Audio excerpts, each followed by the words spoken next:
আলহামদুলিল্লাহ, আল্লাহ রাব্বুল আলামিনের আলিশান দরবারে লাখ কোটি শুকর ও সুজুদ যে মহান রব্বুল আলামিন আমাদেরকে পবিত্র জুমার দিনে তার ঘরে আসার মতো বসার মতো তৌফিক দান করলেন। সেজন্য সেই মহান রব্বুল আলামিনের দরবারে শুকরিয়াতান কালিমাতুশ শুকর আদায় করি। সকলে বলি আলহামদুলিল্লাহ। লক্ষ কোটি দরুদ ও সালাম সরকার সর্বযুগের সর্বশ্রেষ্ঠ মহামানব সাইয়্যিদুনা সাইয়্যিদুল মুরসালিন বিশ্বনবী মুহাম্মদ রাসূলুল্লাহ, সকলে বলি সাল্লাল্লাহু আলাইহি ওয়াসাল্লাম। সম্মানিত হাজিরিন, আমরা যে মাসের মধ্যে বর্তমান অবস্থান করছি এটা রমজান মাসের পূর্ববর্তী মাস শাবান মাস। শাবান মাসের পরেই রয়েছে রমাদানুল মুবারক, 12 মাসের শ্রেষ্ঠ মাস রমজান মাস।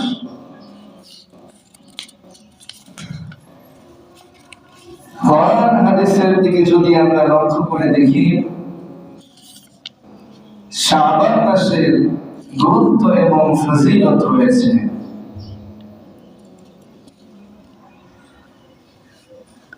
আল্লাহ রাব্বুল আলামিন পবিত্র কোরআনের মধ্যে বলেন, ইন্না ইদ্দাতাশ শুহুরি ইনদাল্লাহি 12 শাহরা ফি কিতাবিল্লাহি ইয়াওমা খালাকাস সামাওয়াতি ওয়াল আরদ। আল্লাহ রাব্বুল আলামিন বলেন, আসমান জমিন সৃষ্টি থেকে আল্লাহ তাআলা 12টি মাস নির্ধারণ করেছেন এবং এই 12টি মাসই বর্তমানে রয়েছে। মিনহা আরবাতুন হুরুম, এই 12টি মাসের মধ্যে হতে 4টা মাস হলো আশহারে হুরুম তথা সম্মানিত মাস।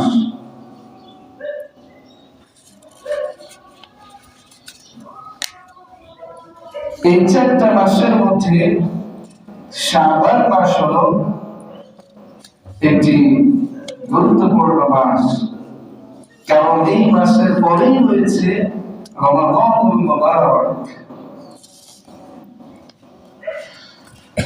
হাদিস শরীফের মধ্যে যদি আমরা লক্ষ্য করে দেখি, সেখানে বর্ণিত হয়েছে বুখারী শরীফে 1969 নম্বর হাদিস। সেখানে আমরা দেখতে পাই যে হাদিসটি বিশ্বনবী সাল্লাল্লাহু আলাইহি ওয়াসাল্লামের প্রিয় সহধর্মিণী আম্মাজান হযরত আয়েশা রাদিয়াল্লাহু আনহা থেকে বর্ণিত। তিনি বলেন, মা রাআইতু রাসূলাল্লাহি সাল্লাল্লাহু আলাইহি ওয়াসাল্লাম ইস্তাকমালা সিয়াম শাহরিন কাত ইল্লা রমাদান। হযরত আয়েশা রাদিয়াল্লাহু আনহা বলেন যে আমি রমজান মাস ছাড়া নবী সাল্লাল্লাহু আলাইহি ওয়াসাল্লামকে অন্য কোনো মাসের পরিপূর্ণ মাস রোজা রাখতে দেখিনি। অর্থাৎ নবী সাল্লাল্লাহু আলাইহি ওয়াসাল্লাম রমজান মাসটা পরিপূর্ণভাবে রোজা রেখেছেন।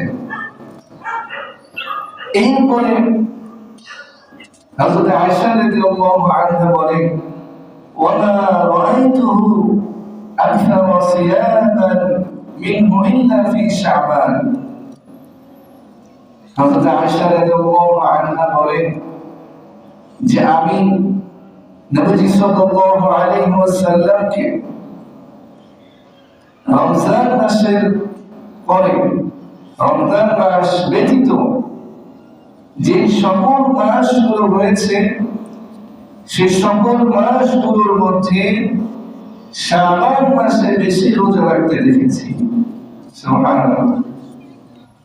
আয়েশা রাদিয়াল্লাহু আনহা বলেন যে আমি বিশ্বনবী সাল্লাল্লাহু আলাইহি ওয়াসাল্লামকে দেখেছি তিনি এই শাবান মাসে বেশি বেশি করে নফল রোজা রাখতেন।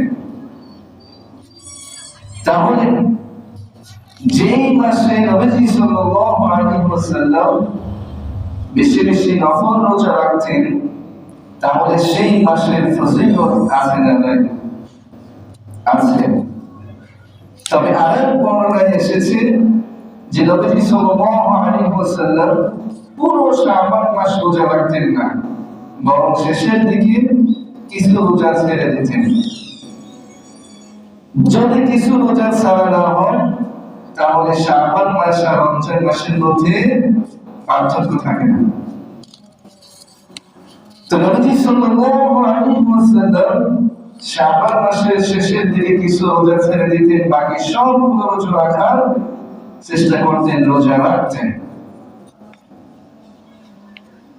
তো সেই শাবান মাসে আমরা অবস্থান করছি, শাবান মাস শুরু হয়ে গেছে।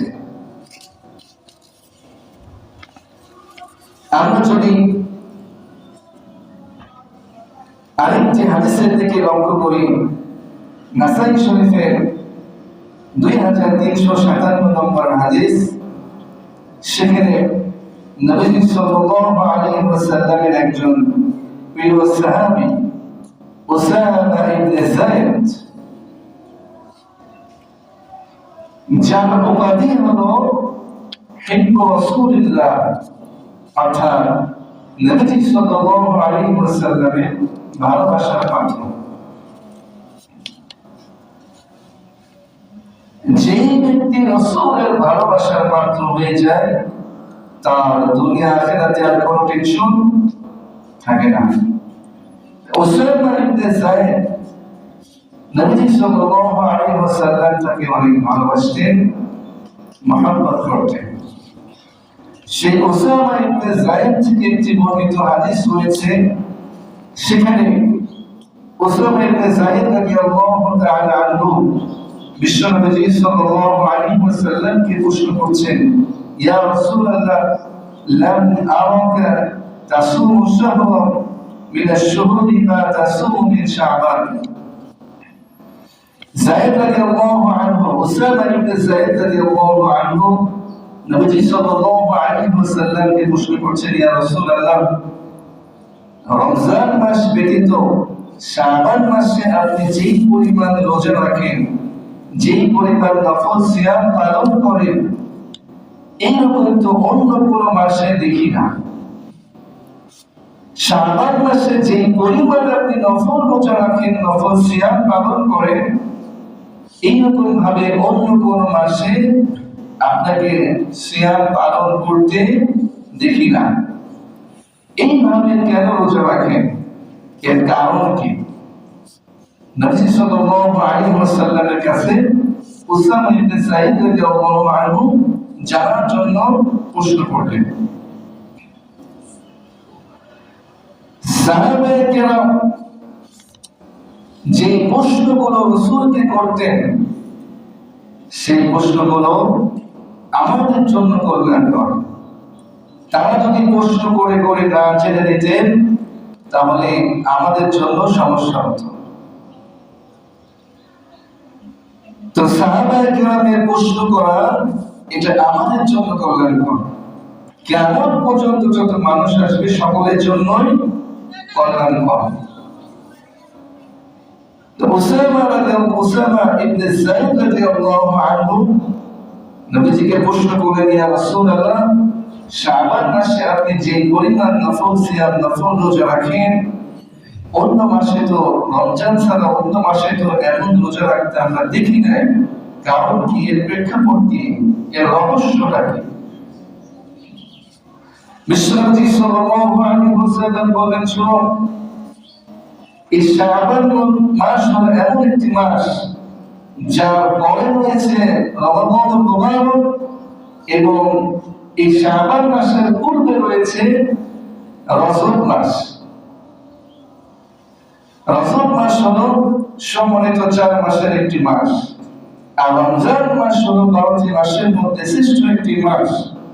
তো মানুষ এই 2 মাসের প্রতি বেশি গুরুত্ব দেয়, আর এই 2 মাসের প্রতি গুরুত্ব দিতে গিয়ে মাঝখানে যে শাবান মাসটা পড়ে, এই শাবান মাসের প্রতি মানুষ গাফিল হয়ে যায়। কিন্তু আমি চাই যে এই শাবান মাসের গুরুত্ব অনেক বেশি, এই শাবান মাসের ফজিলত অনেক বেশি।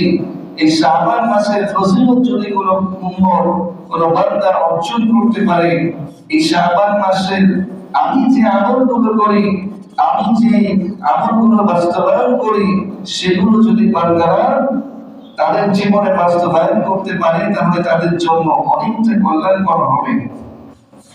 তো যেহেতু এই মাসের প্রতি মানুষেরা গাফেল থাকে, তা আমি চাই এই সময় মানুষ যেন গাফেল না থাকে, আমল যেন করে, সিয়াম যেন পালন করে। সেই জন্য আমি এই মাসে বেশি বেশি সিয়াম পালন করি।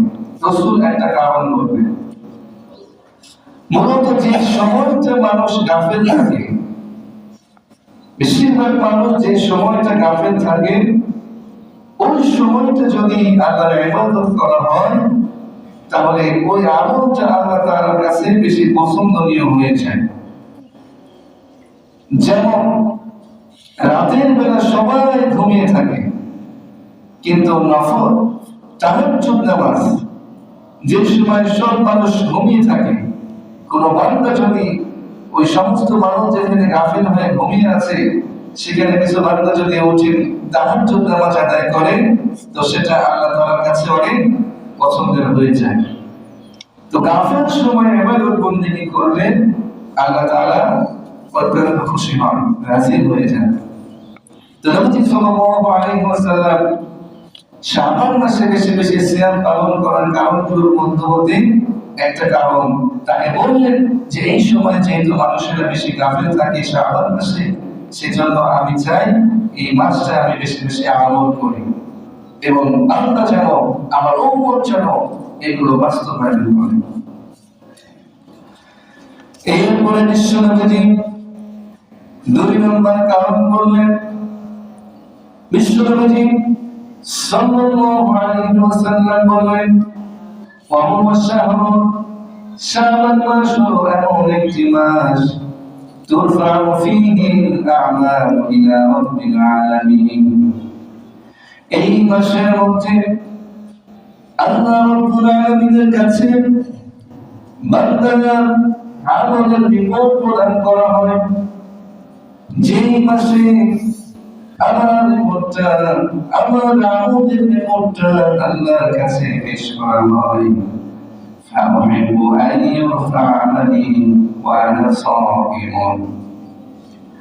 নবী সাল্লাল্লাহু আলাইহি ওয়াসাল্লাম বলেন, সেজন্য আমি পছন্দ করি যে আমার আমলটা, আমার আমলের রিপোর্টটা এমন সময় আল্লাহ তাআলার কাছে পেশ করা হোক যে সময় আমি রোজা অবস্থায় রয়েছি।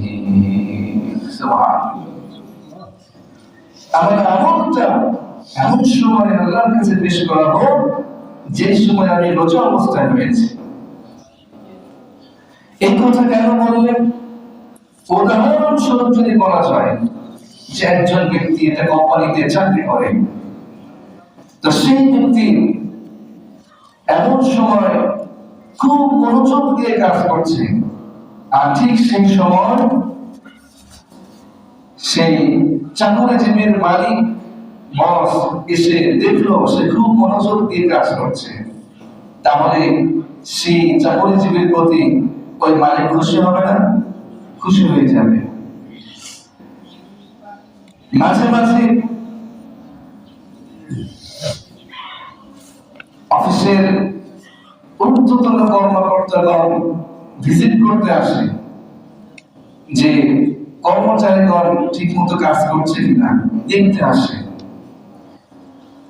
তো যে সময় আসলো, আসার পরে যদি দেখে যে তার কর্মচারী খুব ভালো কাজ করছে, কাজের মধ্যে ব্যস্ত রয়েছে, তাহলে সে অবশ্যই পছন্দ, তার কাছে ভালো লাগবে যে আমার কর্মচারী সে মনোযোগ দিয়ে কাজ করছে।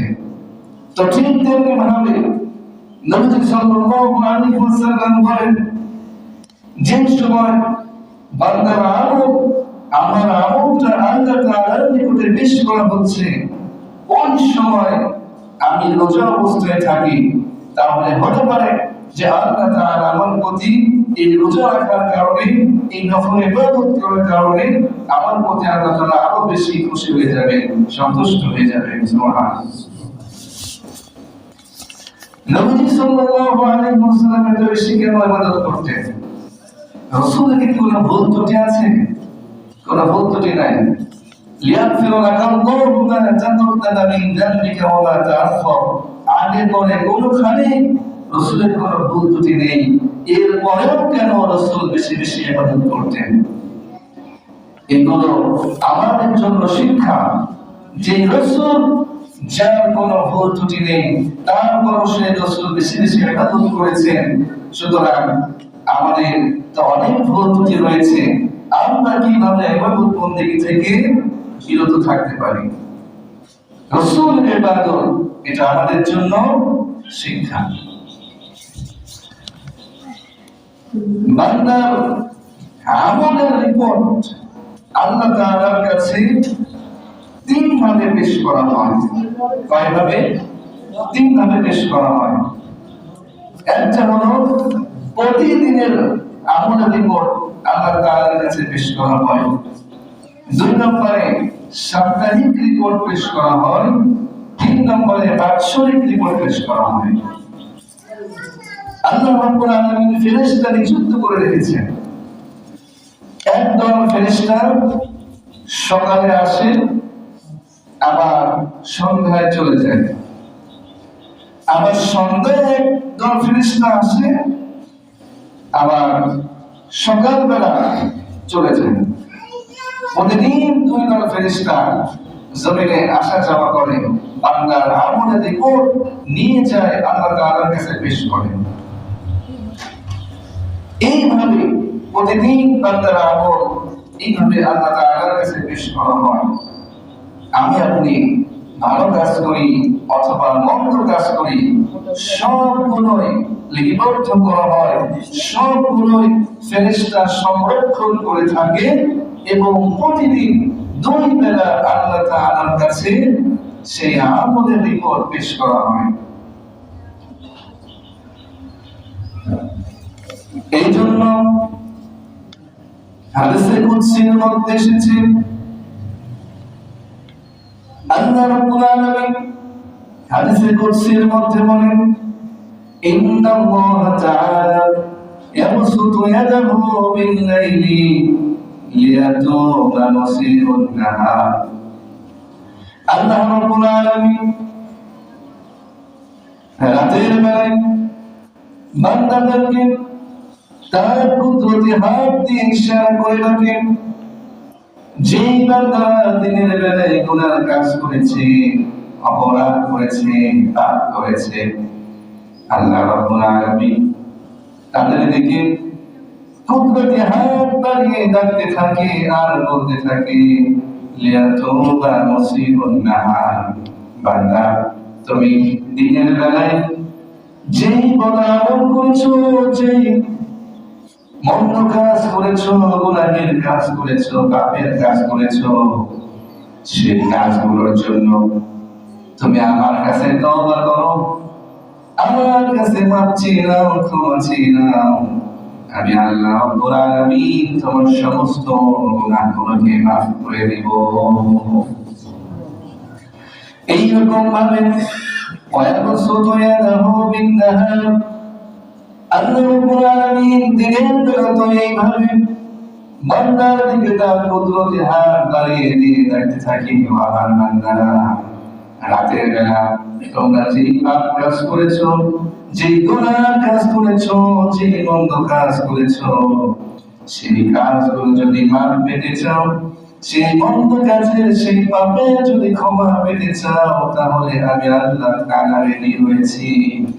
আমার কাছে তওবা করো, ইস্তিগফার করো, আমি তোমার সমস্ত পাপগুলো মাফ করে দেব।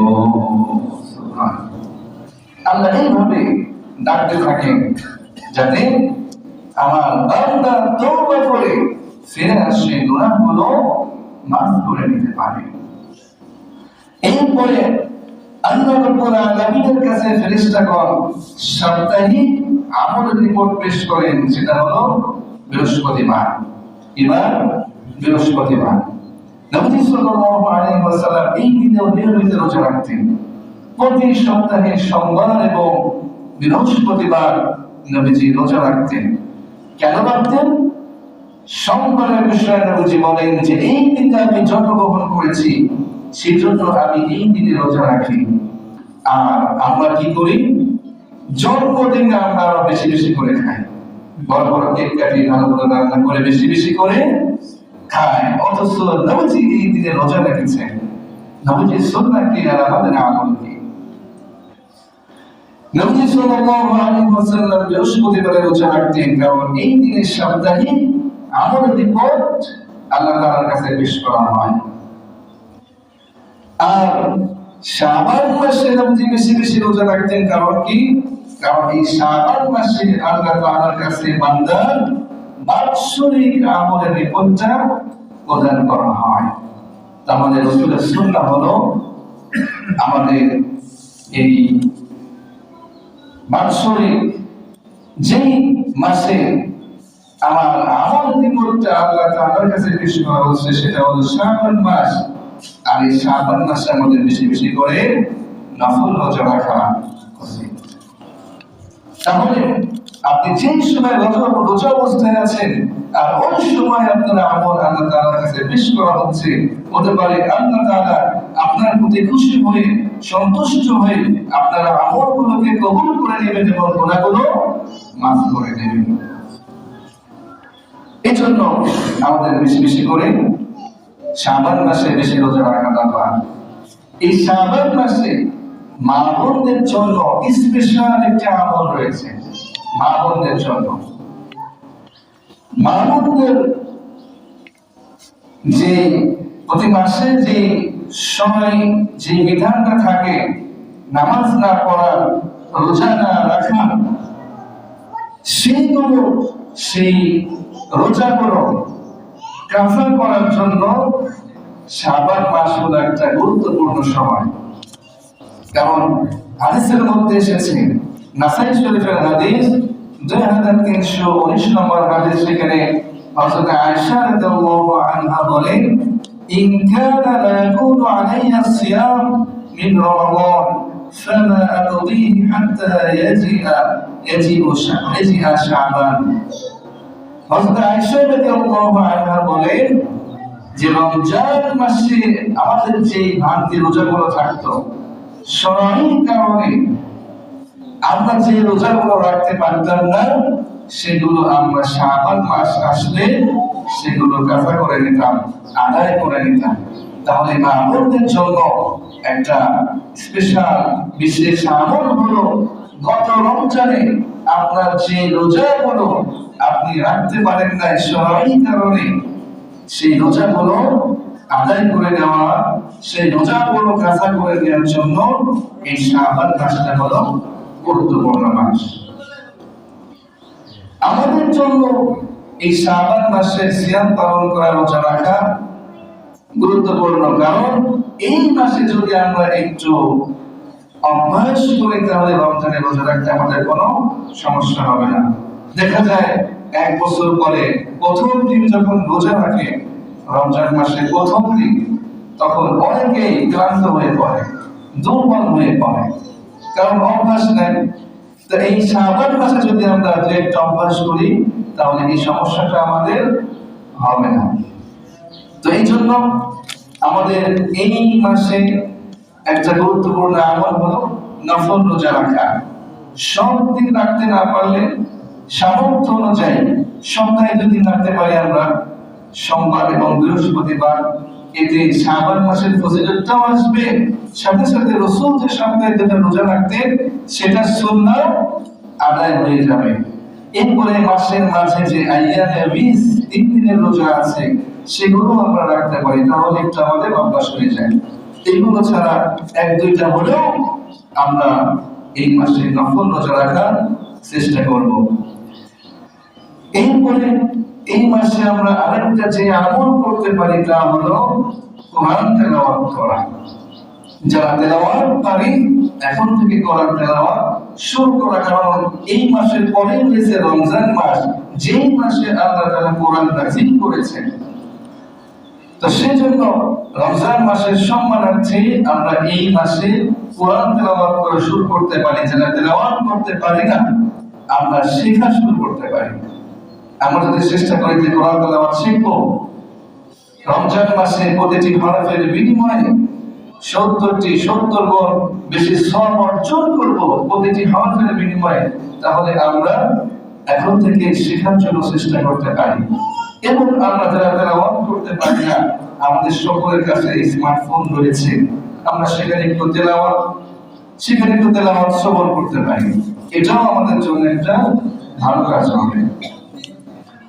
3 নম্বরে আমরা আমাদের সামর্থ্য অনুযায়ী গান শব্দ করার চেষ্টা করব, কারণ এখন থেকে যদি আমরা গান শব্দ করার অভ্যাস করতে পারি, রমজান মাসে গান শব্দ করা আমাদের জন্য আরো সহজ হবে।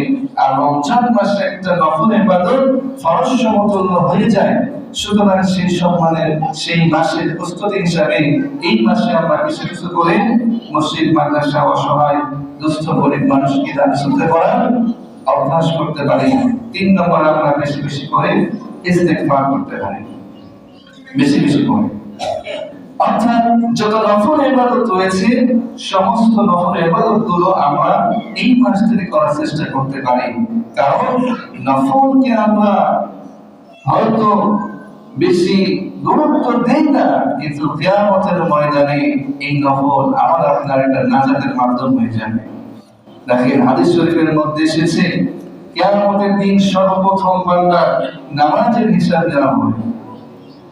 নামাজের মধ্যে যদি কোনো ভুল ত্রুটি থাকে, কোনো ত্রুটি থাকে, তাহলে সেদিন সেই ফরজের ত্রুটিগুলো, সেই ফরজের ঘাটতিগুলো আল্লাহ তাআলা নফলের মাধ্যমে পূরণ করে দেবেন। সুবহানাল্লাহ।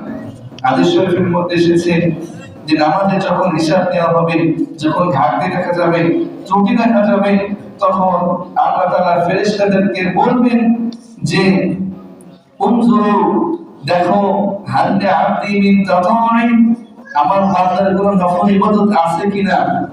ফায়ুকাম্মালা বিহা মা ইনতাকাসা মিনাল ফারিযা, ফরজ থেকে যেটা নকশ হয়ে গেছে, ত্রুটি হয়ে গেছে, কমতি হয়ে গেছে, ঘাটতি হয়ে গেছে, সেদিন এই নফলের মাধ্যমে আল্লাহ তাআলা সেটা পূরণ করে দেবেন।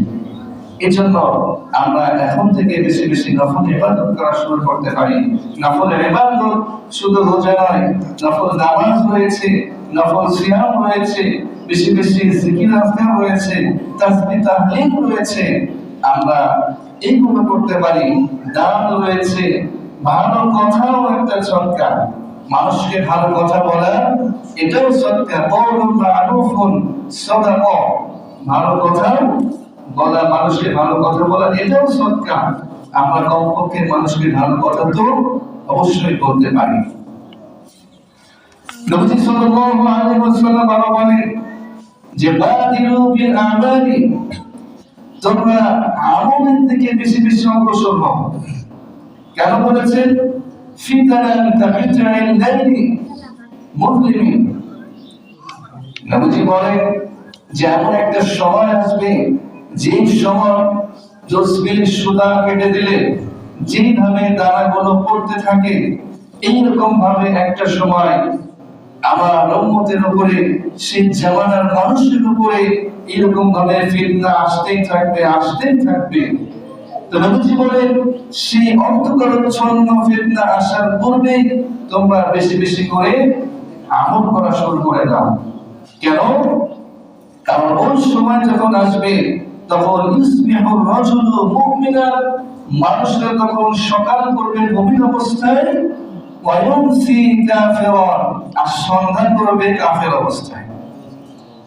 এইরকম ফিতনা যখন শুরু হবে, মানুষ সকালবেলা ঈমান নিয়ে বাড়ি থেকে বের হবে, কিন্তু সন্ধ্যায় যখন বাড়িতে যাবে কাফের অবস্থায়, ঈমান হারা অবস্থায় সে বাড়িতে পৌঁছাবে। এরপরে নবীজি আরো বলেন, ওয়া আও ইউমসি মুমিনান, সন্ধ্যা করবে মুমিন অবস্থায়, ওয়া ইউসবিহু কাফিরান, এবং কাফের অবস্থায় সকাল করবে। আমরা যদি লক্ষ্য করে দেখি, আমাদের এই বর্তমান সময়ে শুধু ফিতনার উপরে ফিতনা। এই সময় দেখেন, ইয়াদিনু দীনাহু বিআরদিন মিনাদ দুনিয়া, দুনিয়ার সামান্য বস্তুর কারণে মানুষ তার ঈমানকে, তার দ্বীনকে বিক্রয় করে দিতেও কিছু মনে করছে না। আমরা যদি রাসূলের হাদিসের প্রতি লক্ষ্য করে দেখি, সেখানে দেখতে পাচ্ছি মানুষ ফিতনা ফাসাদের মধ্যে লিপ্ত রয়েছে। সময় অসময়ে তারা তাদের দ্বীনকে বিক্রয় করে দিচ্ছে, ঈমানকে নষ্ট করে দিচ্ছে, ঈমানকে বিক্রয় করে দিচ্ছে।